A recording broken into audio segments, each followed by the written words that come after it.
Alright, what's up, otakus? I'm here with a special edition where I'm going to cover books in my collection and kind of go through the career and the key books of Jim Lee in comics. And so, before we get to our first book here, so what I'm going to show off is sort of my collection, what I'm collecting, sort of the runs I'm trying to finish, and also just kind of cool key books and covers and runs he's done throughout his career, and just kind of cover the career of Jim Lee from early to what he's doing more recently. And hopefully you'll come out with this with a better appreciation for Jim Lee and just sort of a better understanding of how his career has progressed. So his very first work in comics was for a Solson Christmas special, Samurai Santa #1, and he, this was published back in 1986, and it was late 1986, and he has interior work of that comic book. He didn't do anything on the cover. He just has some panels he did in the interior, and that's noted as his first work in comic books. It's an independent comic book. I imagine the print count would be very low, so it's kind of a highly sought collectible, and it's something I eventually want to add to my collection. I'm just worried there's a lot of sort of counterfeit issues out there. So, that's the thing with those independent books. You just don't know which are authentic and which have been sort of counterfeited. Because the counterfeit copies can look almost exactly identical to the originals. So that's the only thing keeping me back from really pulling the trigger on one. There's just no way to verify its authenticity.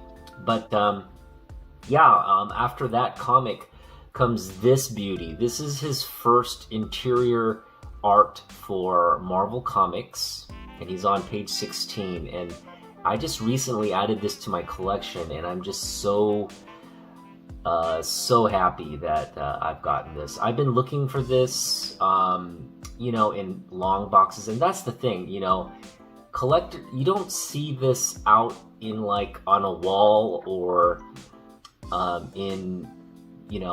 you don't see these out at comic book shops. They're oftentimes in the bargain bins, or they're in just sort of the regular sale bins.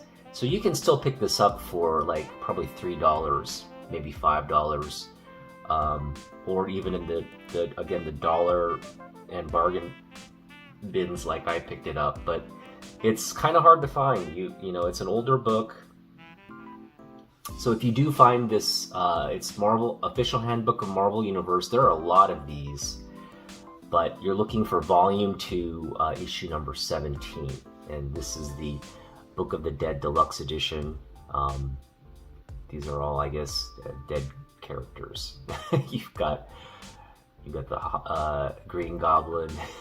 You've got Vindicator. Anyway, so this is just kind of a cool issue, but again, he has one page panel on one page in this book, but it is officially his first. And then his next, his first full work, his first, I guess, full appearance in a book. His first full book is Alpha Flight 51, a great yellow cover with Sasquatch on it. And that's also a great book. I'm looking to add that to my collection. It's about a $20 to $30 book, and you can probably pick it up in high grade. Most comic book shops, you may even be able to find it for under 10 in an Alpha Flight collection. But by now, most people know that that's the first Jim Lee quote-unquote book in Marvel. So that's a big one, and we hope to pick that one up.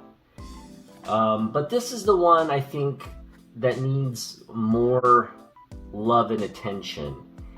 And what this book is it's Alpha Flight number 53. And the reason I have this book as the one that should be on your radar is this is the first comic book cover by Jim Lee. So it's significant. It's his first cover, and it's Wolverine on the cover. I don't think, Jim Lee's has some of the most iconic Wolverine images, and really, if it weren't for Jim Lee, I doubt Wolverine's popularity would be where it is today. So his career is directly linked. This is a great example. This is his first cover, and this really led to more work, not only on Alpha Flight, but eventually on other books, and eventually X-Men. So, again, his first cover in comic books, and this one sells, you can find this for like, $3 at your LCS. So if you have an opportunity, go to your LCS, look through the Alpha Flight books, and if you find this, definitely pick it up. Every time I see this copy, I try to pick it up. I only have 2 at the moment, but these are really hard to find in high grade because it's a yellow cover. It's also got a lot of black on it, so you get a lot of this sort of printing, these printing errors where you have these like printer flaws, ink rub on the yellow covers. So again, if you can find this in high grade, pick it up. It's probably hard to find a copy like that. And this is just another issue from that run. I recently picked it up, number 59. But you can really see like him coming into his own with these just beautiful, beautifully illustrated covers. And he starts to, kind of make a name for himself. He eventually gets this Marvel Age feature for the new Punisher series. And he did this cover for Marvel Age. This is pretty cool. This is this cover, he did the cover art, and this Marvel Age issue comes exactly 1 year into his career at Marvel. So, he's been doing Alpha Flight, and he starts to do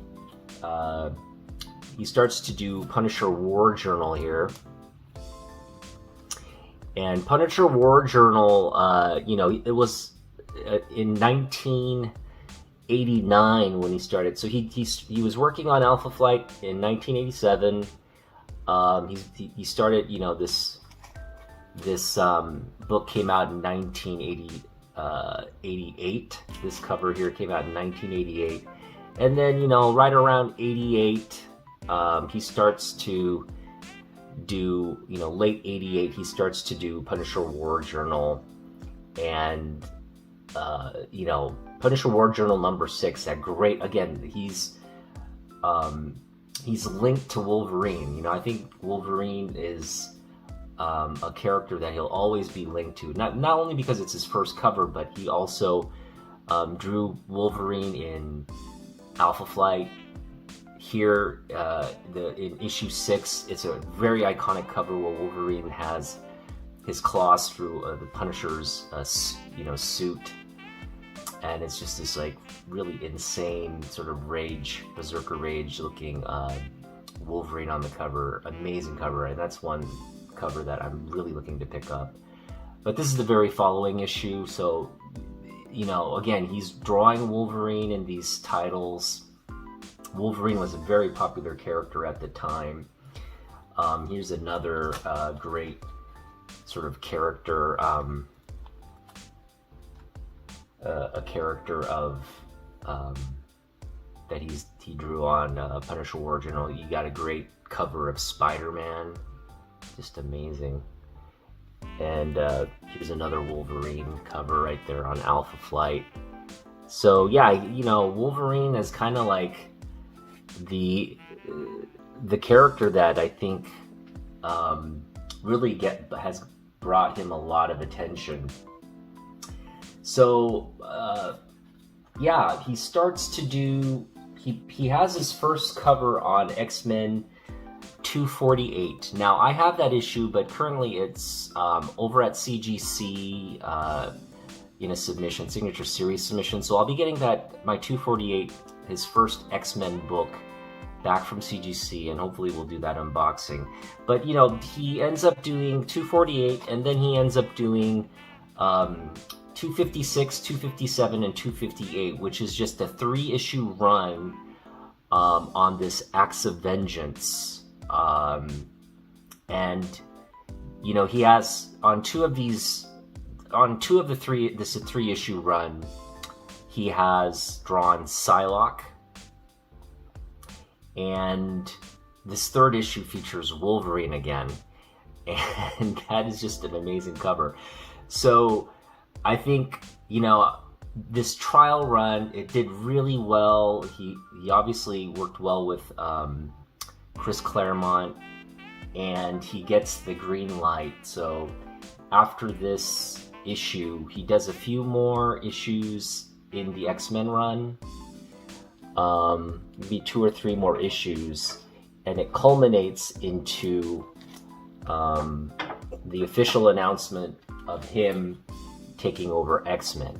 And so, you know, this Marvel Age comes out right around the time he starts to do X-Men.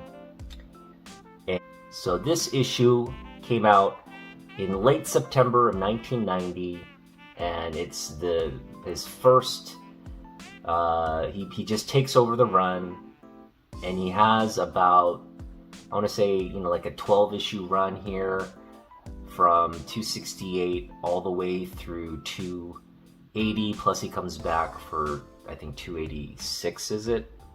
Yeah, he comes back for 286. But yeah, he has a good like 12-issue run there where he does all the covers and interior art, and it's just a big hit. It's X-Men just propelled to superstar status, as well as Jim Lee. And it's fitting, again, this first issue of X-Men, where he's the ongoing artist, and he's doing all the covers and interior art. It's fitting that Wolverine is there. Now, yeah, so he does this sort of 12-issue run with Uncanny X-Men, and then they decide, you know what, we're gonna split X-Men and create 2 titles, since it's such a popular book for us. And so Andy Kubert takes over Uncanny X-Men, and Jim Lee branches off, and he puts out this book, which is the best-selling comic book of all time. It sold 8 million copies, which is unheard of in comic books. I mean, if you can sell 1 million copies, that's just like incredible. But to times that by 8, that's just amazing. I mean, basically, people were buying multiple copies. Everybody thought, oh, X-Men #1 is going to be, you know, it's going to make me rich. Everybody's speculating.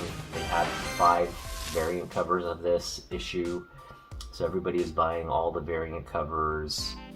And this is my signed copy. So this is a book that's, you know, very special to me.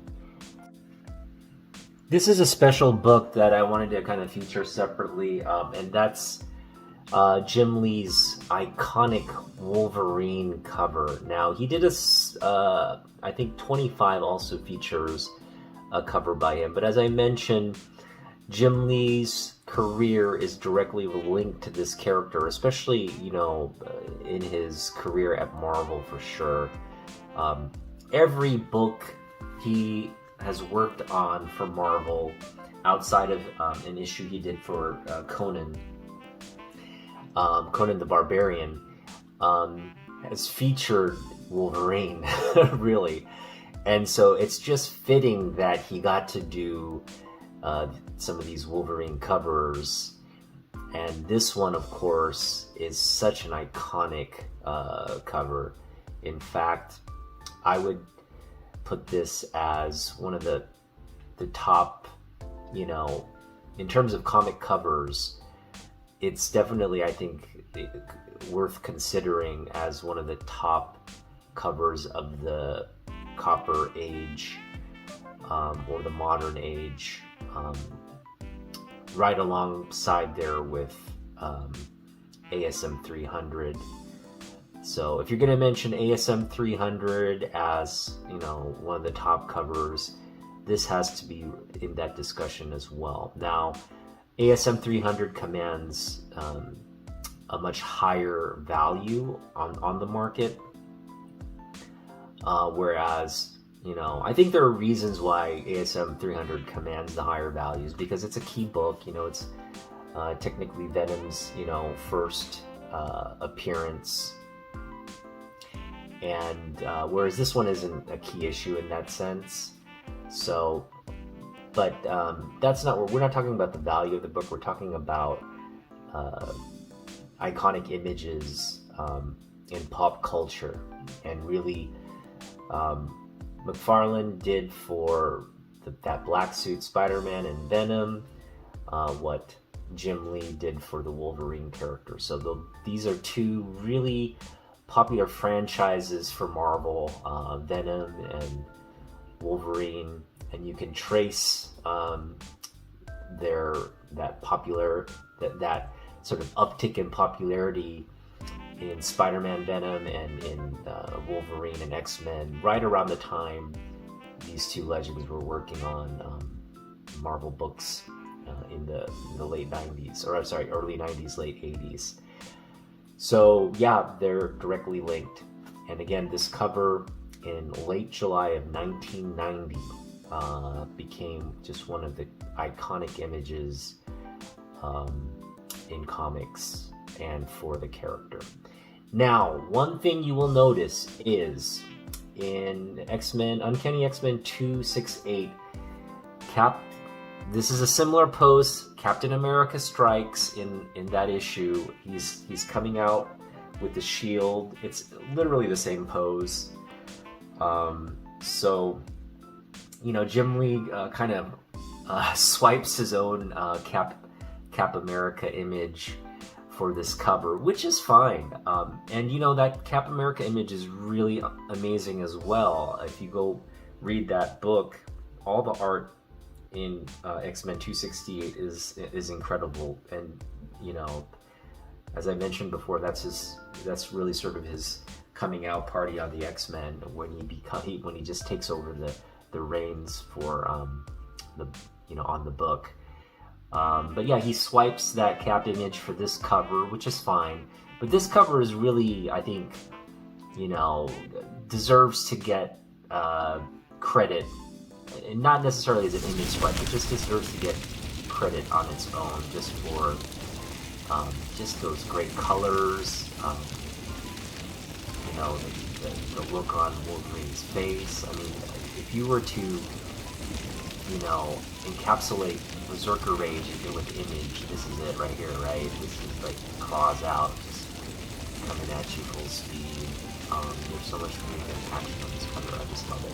So yeah, I just wanted to take, you know, kind of feature this cover and give it a little bit more attention while we're doing the career retrospective. And this run is one, so let me kind of backtrack here. This Uncanny X-Men run, I finished. I have every issue in his Uncanny X-Men run. So that's something I've been meaning to finish, and I just recently added my last book, so I have the entire run. This is another run, X-Men 1 through 11, Volume 2, 1 through 11. This is one I'm trying to complete as well. And I have roughly 3 issues out of this run that I have to get to complete. So I have, again, this entire run minus 3 issues. And those 3 issues are the Omega Red first appearance, second appearance, and then a cover with, I think it's number 9, where he's on the cover with, Wolverine's on the cover with Ghost Rider. Those 3 issues I'm looking to pick up. Okay, and so, yeah, this was, Jim Lee, did so much for comic books, and this was right at the pinnacle of his stardom at Marvel, and then, Liefeld, McFarlane, and the Image people, they decide to split off and create Image. So in 1992, actually 1991, yeah, 1991 and 1992, these plans were being made to leave Marvel. All the artists there at Marvel were planning to leave. And so right around the summer of 1992, after Jim Lee's final issue of X-Men, this is Jim Lee's final issue of X-Men, everybody leaves and they start Image. And Jim Lee, what's really ironic is the same month this issue comes out, Jim Lee launches, Wildstorm with Image, and comes out with this issue. So this issue comes out on the same month as the X-Men issue, and so Jim Lee is really on two covers here with both Marvel and Image.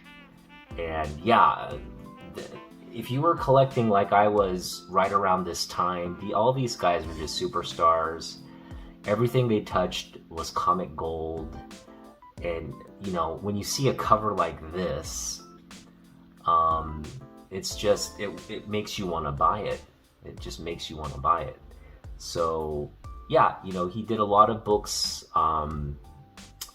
initially for Image, and then he kind of stopped doing comic book stuff and was doing more corporate, business stuff. And they had a lot of, talented artists there to kind of do the books. But, again, I'm not that interested in collecting his Image stuff. It's not worth a lot, and to me, as great as some of those covers are, I'll pick them up here and there because they are really cheap. But for the most part, I'm not focused on collecting his Image stuff. But these are some cool books that I picked up. This is a special Wizard edition of Jim Lee. It kind of covers, this was a 1996 issue, end of the year issue, and a tribute edition. They were kind of covering all of his stuff leading up to him returning to Marvel for, to do Fantastic Four and stuff with Marvel. And here are some of the books that came out in 1997 that marked his return to Marvel, including Fantastic Four. So he comes back to Marvel. He's kind of burnt out with, the company stuff, and he returns to Marvel to really get back to doing what he does best, which is like working on comic books. And Marvel allows him to work on Fantastic Four, which is, like pretty much the foundation of Marvel. I mean, getting to work on a Fantastic Four book is a big privilege. But at the same time, this run, even though it was highly marketed and, highly anticipated, it was not well received. And so the sales weren't that good. And yeah, he eventually got off the book.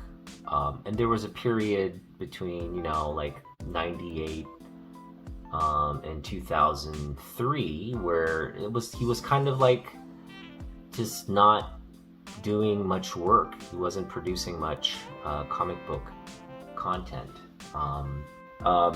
Jim Lee does a black and white, Batman black and white issue, inaugural issue 1, where it just features, Batman stories in black and white.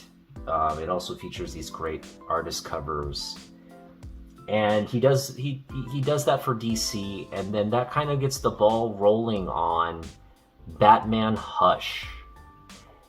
And this is a run that I'm focused on trying to complete.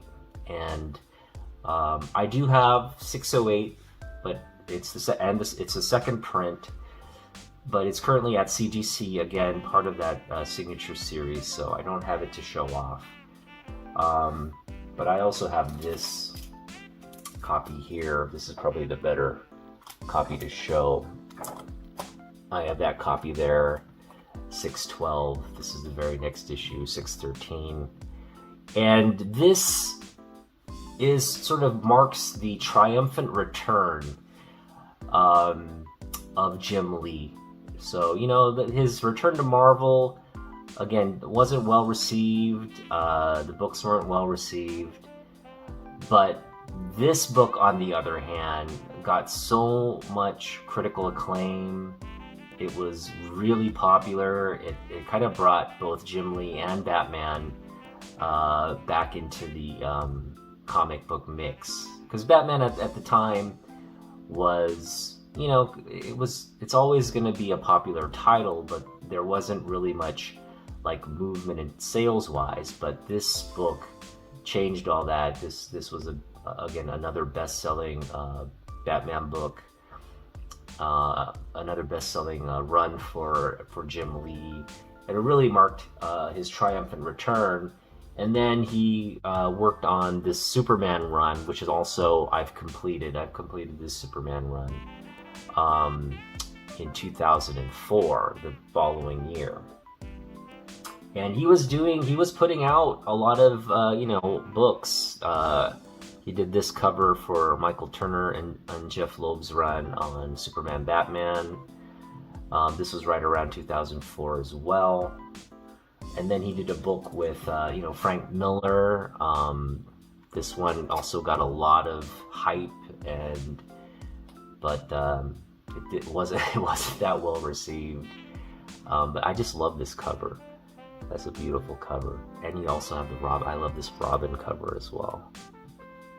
I think there's one with both of them on, but that's maybe the trade paperback. And so, yeah, I mean, I'm not focused on completing this run per se, but I'll pick up an issue here and there if it's in the dollar bin. And then, last but not least, the run I'm trying to complete is this Justice League run, and this is probably this was 2010, I believe. No, 2012 run. And this is something I'm going to kind of focus my energies on once I've finished some of those earlier runs. Again, I'm focused on the Batman. Once I finish that, I'll probably turn my attention to finishing this Justice League run. And this Justice League run isn't very long. I think it's like 12 or 13 issues where he's doing the covers and the interiors. But just beautiful, beautiful work there. So, and then that kind of brings us up to the present. You know, he's done Superman Unchained. He's done a lot of covers. He does a lot of covers now for DC. He's just kind of become more of an executive where he's just overseeing all the work that's coming out in terms of the content creation. So he's got his hands on the direction of all the titles, DC titles, which is kind of like he has the keys to the castle type situation. And he's doing covers, like variant covers here and there. So you'll see a lot of Jim Lee variant work. And so those are obviously books I want to collect, but some of his variant covers are really pricey. They're low print ratio variants. So they're kind of harder to pick up. And so as much as I want them in the collection, I'm not like obsessed about getting those books. I'm fine to, put those energies elsewhere. For me, it's about really, again, having the Uncanny X-Men run, the X-Men Volume 2 run, the Batman Hush run, getting that Batman Black and White also #1, that Punisher Wolverine cover number 6, Punisher War Journal number 6, completing that Superman run, which I've done, and then yeah, focusing on this Justice League run to complete what's really the sort of the Jim Lee collection. Once I have all of those books, I think I'll have satisfied the Jim Lee collection, and you know, at that point, maybe I'll try to pick up some of his more very rare, you know, higher priced books out there, the more collectible, again, like the ratio variants and whatnot. But for the most part, you know, that's where I am with Jim Lee, and I'm just really, you know, again, I've got 90 books. You know, I have a lot of books in that Batman Hush run I have to pick up. I've only got 3 books in that run at the moment, and I have 4 out of the maybe 13 books in this Justice League run. Not counting all these sort of, this is a, you know, there's these third print, second print runs. These they're not, I'm not trying to pick up every different print run or variant cover. I'm just trying to pick up whatever I can and in the serial number cataloging, and so that's what we'll do. But yeah, thank you for, you know, following this sort of I guess it's just you know, feature of my collection, but kind of covering the career of Jim Lee and his progression through comic books, from Marvel to Image, back to Marvel, and now at DC. So it's a kind of a cool thing to follow for me. Definitely, I've been following his career, and he's definitely just a legend in the industry. He's just been at the heart of really every major title for both publishers, so it's great to see. Yeah, hope you enjoyed the video. Comment on, you know, what your favorite Jim Lee book is, or what your favorite Jim Lee run is. Maybe you have a book that isn't in my collection. If you have, you know, Alpha Flight 51 or some of his more, you know, rare books, let me know in the comments. I'm always happy to connect and talk Jim Lee.